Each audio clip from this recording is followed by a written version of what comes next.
Literary houses are like the Disneyland of literature. I get the attraction of writers' houses. It's the thing you do when you're extraordinarily bored. Has that been your experience, though, in going to writers' houses? Like, do you have the you know what my experience is like, God, some of these writers rich.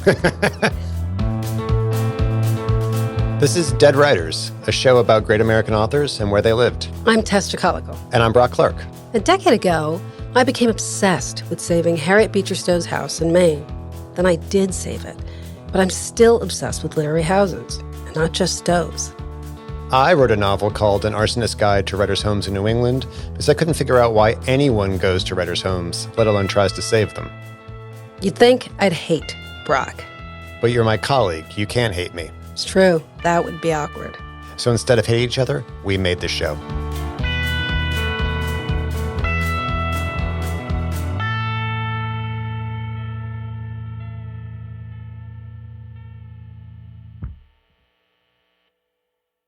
I often think when reading Robinson, like, if you're not really, and I don't say this in any way to be sort of like elitist or exclusionary, but it's like if you're not on his wavelength, you'll never get his poetry. And it's not what's his wavelength? Is his wavelength French, or is it more the working class wavelength? I think his wavelength is Maine, and going back to Maine. Seth Laffey lives in Ohio. He is one of the now living people who has thought the most about Edwin Arlington Robinson, the 3-time Pulitzer Prize-winning poet from Gardiner, Maine. Seth spent years digitizing and editing Robinson's letters. There are thousands of them. So when Seth talks about Robinson's wavelength, he should know. Here, he takes us to the beginning with Edwin Arlington Robinson's ancestry. Because he was descended from Puritans. He was, I think, a direct maternal descendant of Anne Bradstreet, the famous New England poet. And I don't want to get too much into, the influences of his ancestry and things like that, but just reading about his childhood, he did grow, his parents were, middle-class, thriving, bourgeois, New England Protestants. As Seth said, they were thriving, at least for a time, where they lived in Gardiner, Maine. Although compared to his brothers, EAR was awkward, unathletic. As EAR himself later said, he realized while living in Gardiner that, quote, I was doomed or elected or sentenced for life to the writing of poetry. There was nothing else that interested me. He was so word-happy that he would sometimes appear at friends' front doors and shout complicated-sounding words at their houses like Nebuchadnezzar.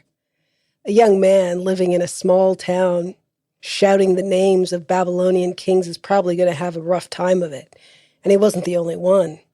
His father's business suffered during the financial crisis of 1893, and he died soon after.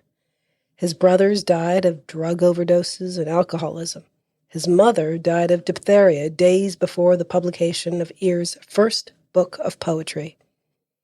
It's a miracle that EAR himself survived all this, and that he managed to leave Gardiner, move to New York, and become one of the greatest New England writers, even if you've never heard of him. Would you have called him a popular poet or a poet's poet? Like, what's his cachet? He seems to be kind of a mixture of both, and that's a good way to put it. A poet's poet or a popular poet. But the funny thing with him is also that he was popular. You're right, he was very popular. I mean, he was a popular American poet. That's how he made money off of poetry. He might have been one of the few American poets who could actually live off his writing, but that hadn't always been the case. He had also spent years broke and drunk in the poorer sections of New York, and it was the places and people he came into contact with then that he kept coming back to in his writing. The poems were rhyming explorations of society's darker sides. He wrote about alcoholics and drug addicts, poem after poem about these social outcasts. And they're not necessarily admirable people either. Some of his social outcasts are just misers, but you get a sense of poetic compassion, and above all, a wry gallows humor. Miniver Cheevy by Edwin Arlington Robinson. Miniver Cheevy, child of scorn, grew lean while he assailed the seasons. He wept that he was ever born, and he had reasons. Miniver loved the days of old when swords were bright and steeds were prancing. The vision of a warrior. Yeah, he lived in New York, and he loved New York. It was with him. It's like he had to get away from his home.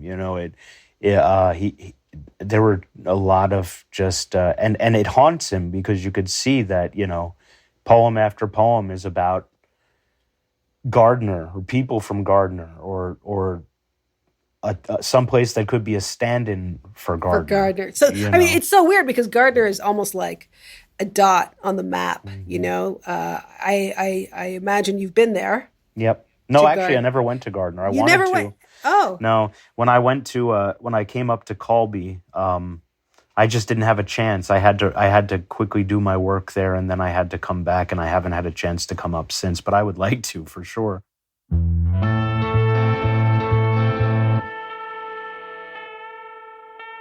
So that's when I grab Brock, get in the car, and drive to Gardiner. You ready to check it out? You bet. That's what we're here for, to visit the houses, to ask the big questions. Brock and I walk up to EAR's childhood home, expecting a house of horrors. But no, it's about as nice a house as you could want to grow up in if you were a writer, or anyone. No one's here. Ring Except again, for the knock. dog.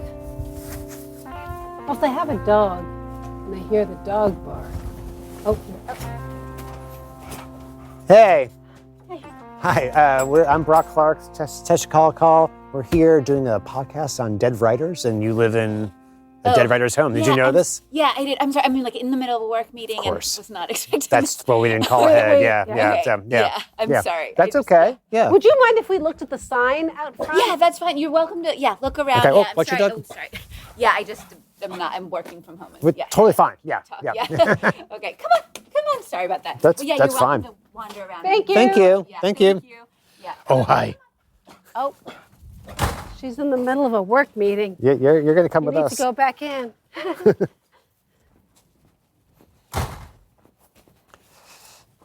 Young mom. Yeah. Because she called the cops on us. We get to look at All her. right, here we go. Edwin Arlington Robinson House has been designated a registered national landmark under the provisions of the Historic Sites Act of August 21st, 1935. The site possesses exceptional value in commemorating or illustrating the history of the United States. U.S. Department of the Interior and National Park Service, 1972. Here we are.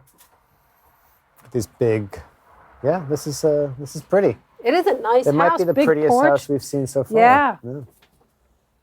It's taken care of. Yeah, beautiful porch. There are people with taste in there. Lots of light.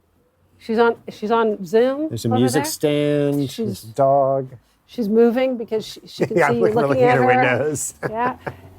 I mean, there are shutters here. They should use them. They don't want people to look in their house. Yeah, exactly. It's your problem. And me. Well, it's a lovely site right on the corner of Danforth and Lincoln Avenue. Stone pathway.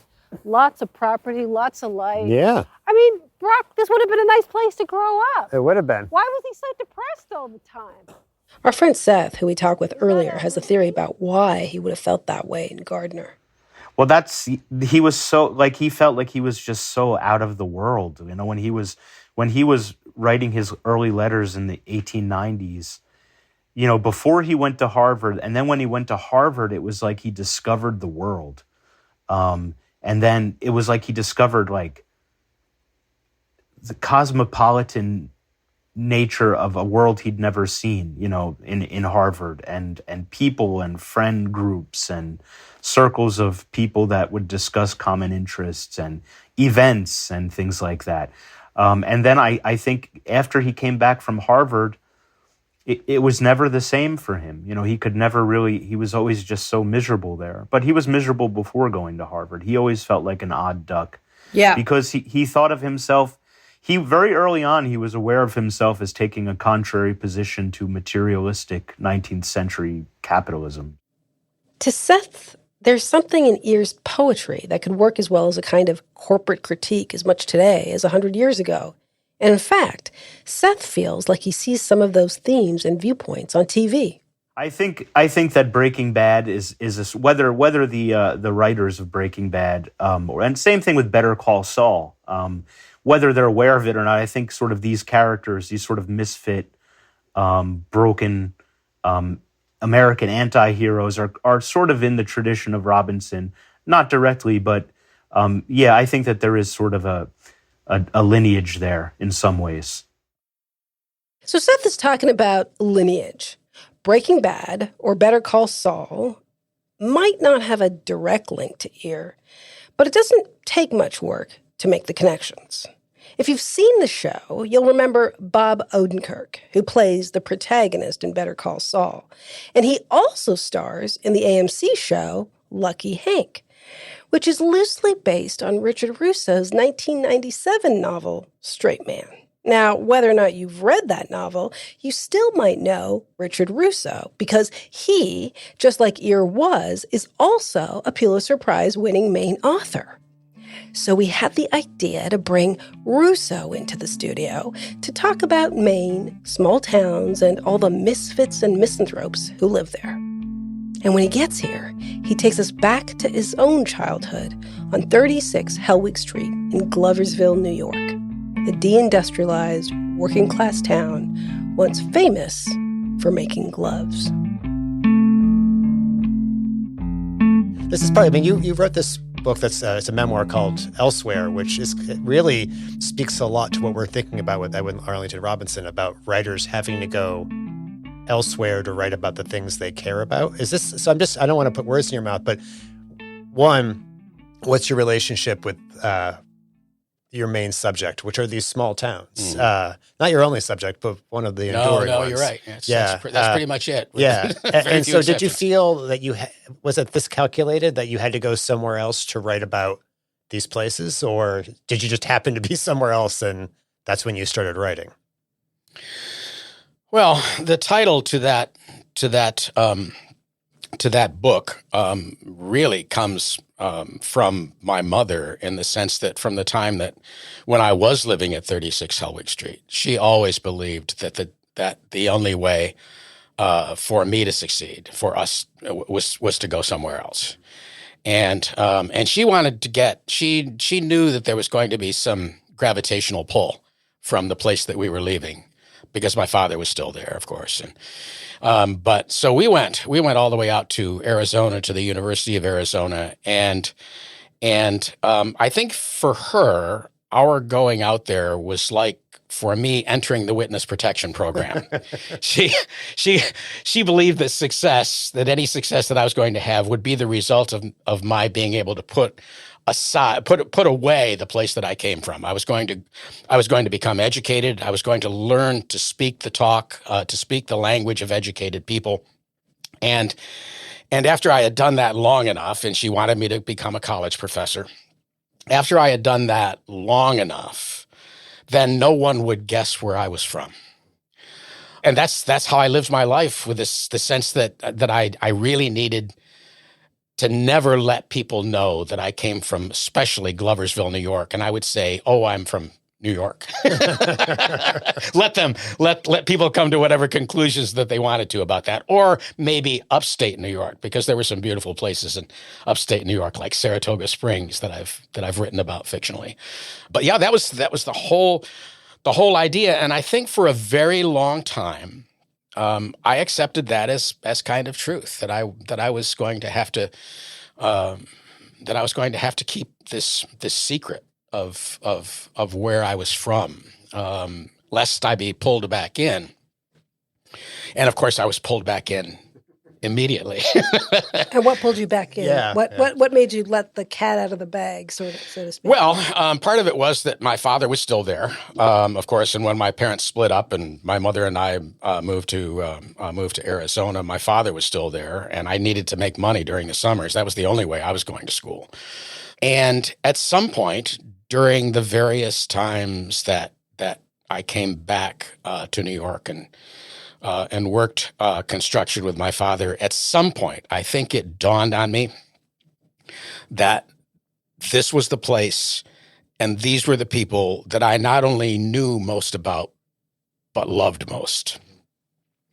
And really, I guess what I'm talking about really is discovering who you are, because that's just another way of defining who you are. It's just, who do you love?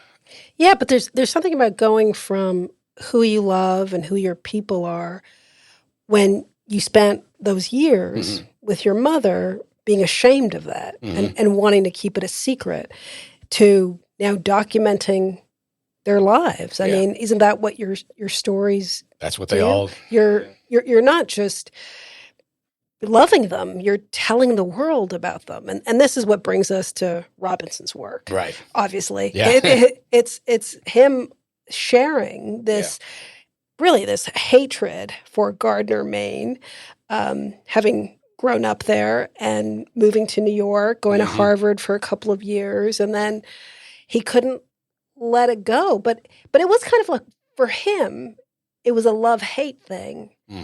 And I guess that's the same as the shame love, where you have to get over your shame of where you come from in order to write about it. Or do they go hand in hand? Well, no, for me, once I got past that and realized that these were the people that I cared most about, there was never any shame in it.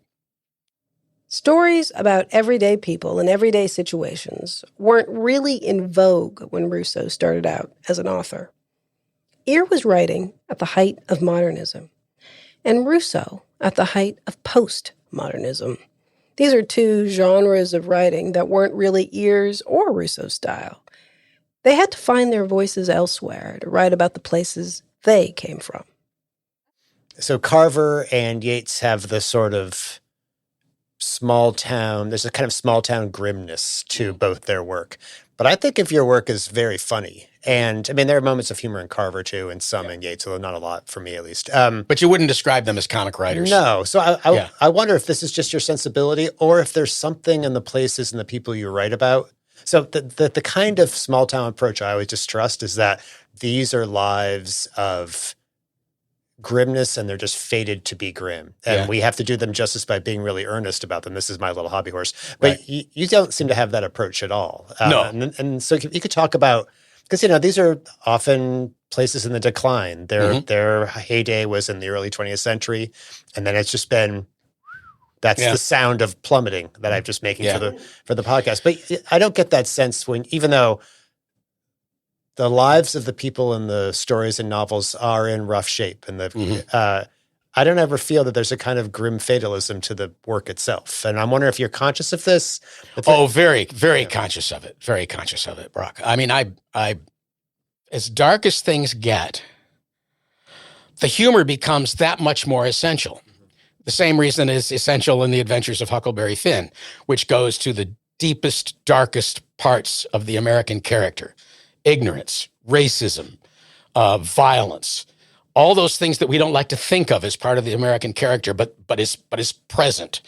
If you're going to go to those places and readers are going to follow you, they had damn well better be laughing all the way. And that laughter comes from the part that the world is a funny place if you care to look. But it also comes from optimism, I think. Yeah. So this is I agree personally. I mean, part of this is that I actually think that Robinson's a funny writer. Minarichivi, child of scorn. He thought and thought and thought and thought about it and kept on drinking. Yeah. It's that last and kept on drinking. It's that last line. Never cursed the commonplace and eyed a khaki suit with loathing. He missed the medieval grace of iron clothing. Miniver scorned the gold he sought, but sore annoyed was he without it. Miniver thought and thought and thought and thought about it. Miniver Cheevy, born too late, scratched his head and kept on thinking. Miniver coughed and called it fate and kept on drinking. Unlike the failed people in his poems who just keep on drinking, fate had something else in store for EAR. In 1904, he received a letter that would change his life. This is from the White House, and it's dated March 27th, 1905. Dear Mr. Robinson, I have enjoyed your poems especially the children of the night, so much that I must write to tell you so. Will you permit me to ask what you are doing and how you are getting along? I wish I could see you. Sincerely yours, Theodore Roosevelt. It's such an interestingly intimate letter. It is intimate. Yeah, and they don't know each other. They had never met at this point, right? Patricia Burdick is Colby College's special collections librarian.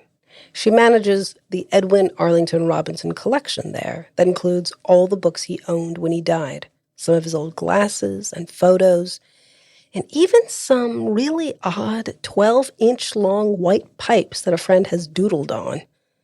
But this letter is one of the collection's most prized possessions. It's from President Roosevelt to EAR.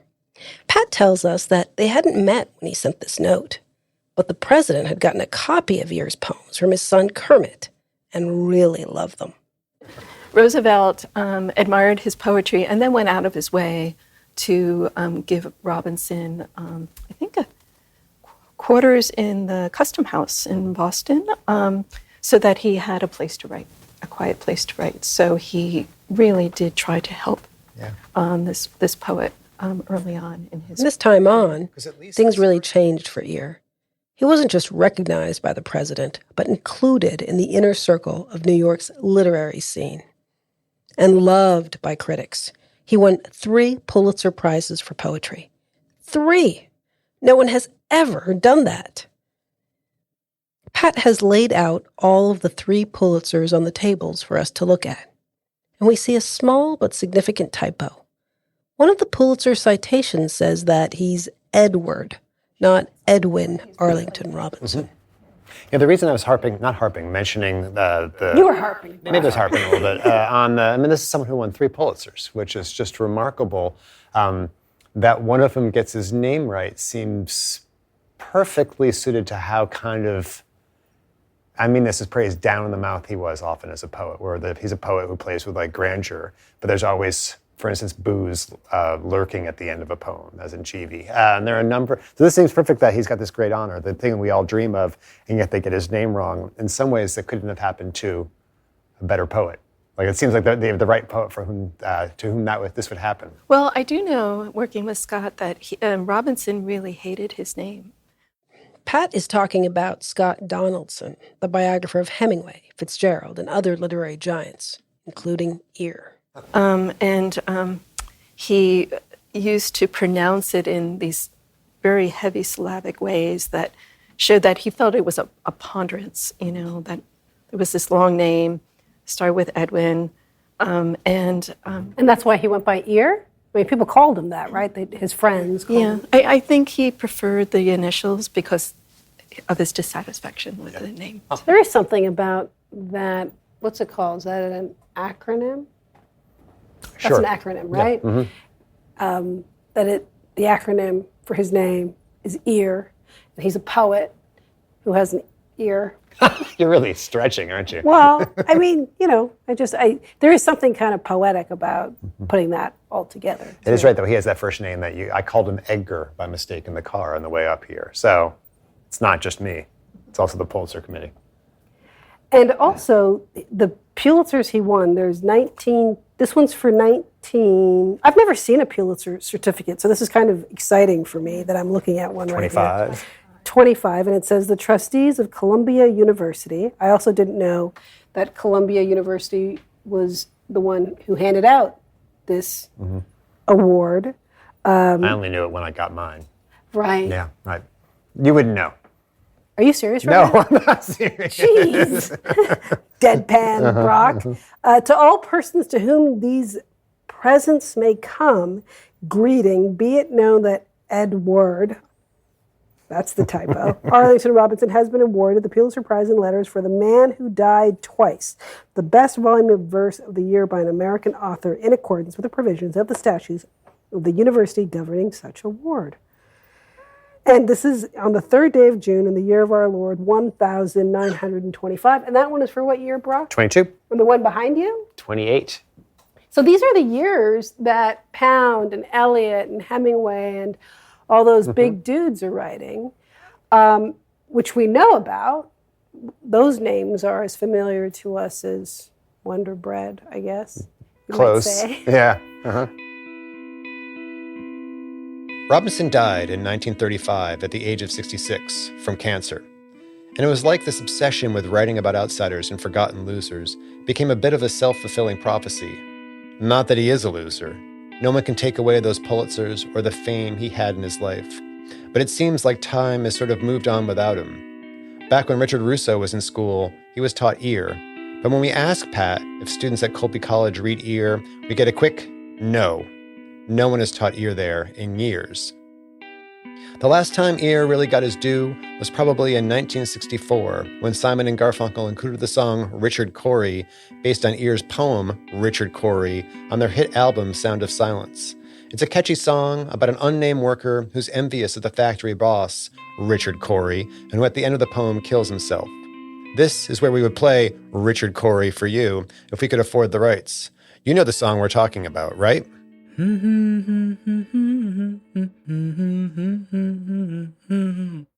Tess, you have any regrets? I'm not answering that question. Do you have any regrets about this episode?